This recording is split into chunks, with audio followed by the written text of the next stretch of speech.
Hello guys, welcome to Amit Things.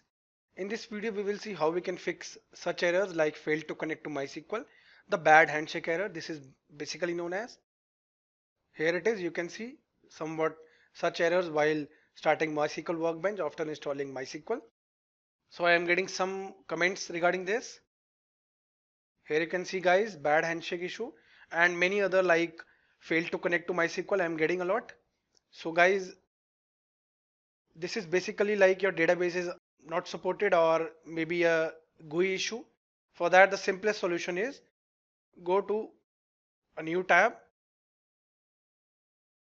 Here type MySQL, press enter, go to the official website.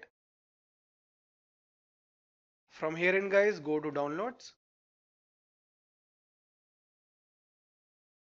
Go below, click on community downloads.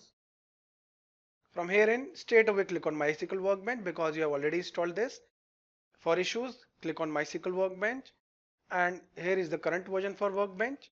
Install it, download the MSI installer and install it. I hope after this the issues will resolve because you have directly installed MySQL Workbench. So guys, in this video we saw how we can fix the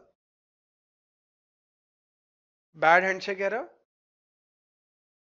on your Windows 10 system for MySQL. If you like the video, do subscribe to our channel Amit Things.